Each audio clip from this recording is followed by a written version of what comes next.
So in my little experience, I've had to confront these tremendous manipulators, and I found that one of the main uh, symptoms of a manipulator is that there's huge swaths, very important aspects of their being that they keep unconscious, that they keep blinders to, that they do not admit about themselves.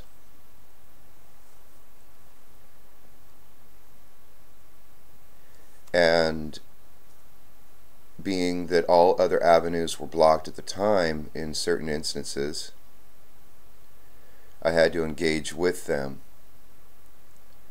And in this engagement, this commitment of a relationship,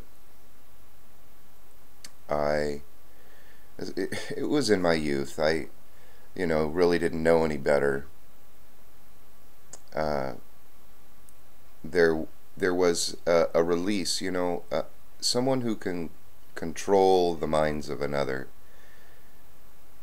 There can be certain people that have so much control over their thoughts and their mind and the way they are, and have a depth understanding of their own being, that meeting up with a manipulator that can take possession of certain aspects of their being can be very freeing and liberating, because you enter into a dream world, a delusion that is no longer under your own faculty of control.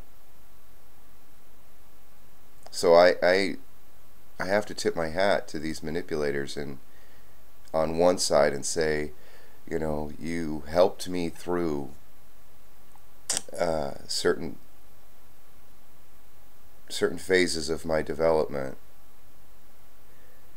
when I think I look back and I think I needed to surrender control over my own self-presence.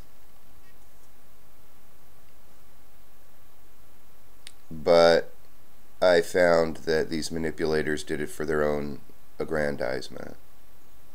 And that was tough, because that was not my way.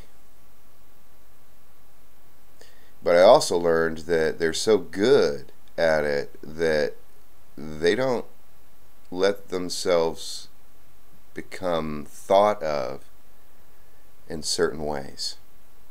They use their manipulative ability to control others so that they are seen in a certain light. And for me, the way my life has gone, I realized that it's not about what people think of me. It's about the discovery of myself and aspects of myself.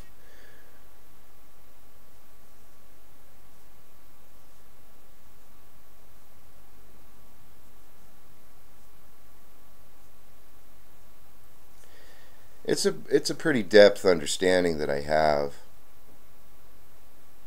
Pretty deep. For myself, I don't profess to know others.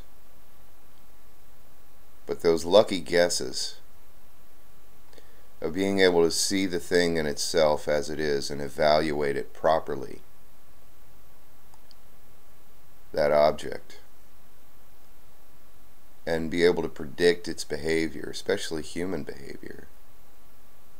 I'm not so much interested in physics and that kind of thing, physical laws.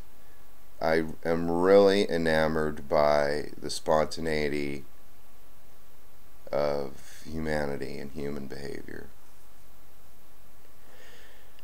Except I think we toy around with it. Certain things we don't take responsibility for, and we let them go a bit too far.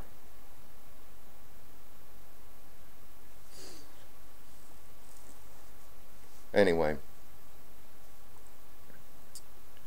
the whole reason this concerns me is that I'll be talking to this elder about my notes on that book, Signature in the Cell, by Mayer. And,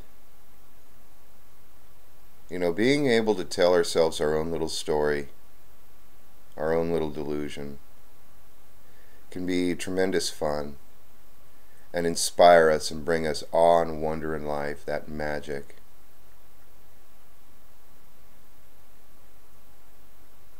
And coming to awareness of certain aspects of ourselves, especially those darker aspects that perhaps we're afraid of, perhaps we devalue as unworthy,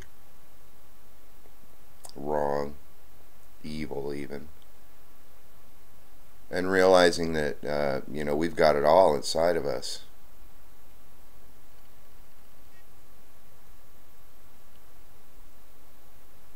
That can be hard. That can be difficult to swallow for some people.